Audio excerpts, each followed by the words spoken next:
Knowing that the Son of God had come from God and was going back to God, Jesus took a towel. He took a basin and he began to wash the disciples' feet. Notice that Jesus understood his identity, where he'd come from, where he was going. He himself is God, the creator of the universe. He's the King of kings and the Lord of lords. He's got all mounts of angels at his side that are ready to move at his word and his command. But yet, the Apostle Paul would write that Jesus did not consider equality with God as something to be exploited. In fact, he emptied himself of that deity. He put aside that deity to become humble and to become a servant. Assuming the form of a servant, he took the humble role to wash the feet of those, the dirty feet of those who should have been washing his, because he came to serve. To have this servanthood mindset is what he wanted to teach us. One of those disciples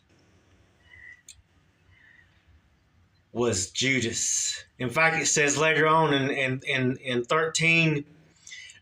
chapter 13, that the disciples were clean except one, and that one disciple was Judas. Jesus knew who would betray him, yet he washed his feet anyway and acted as a servant toward him. Remember what Jesus said about loving your enemies, loving your neighbors. That loving is a labor of love. It's a sacrificial love. It is the attitude of the servant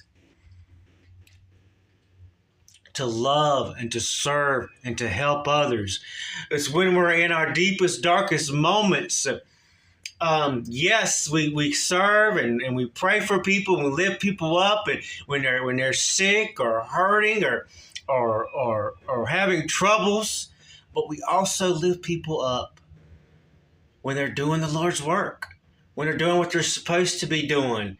When God is moving through that person, through your pastors, your elders, or your deacons, your ushers, the people in your church, people in your family, your mothers and grandmothers who burn that midnight oil for you in prayer, and intercede for you in prayer and pray for you. And there's been the times in my life that a person come up to me and say, look at me, when they knew I was in a bad spot. I knew I was in a bad moment. It was those people that came up to me, wrapped their arms around me, and looked at me and said, I love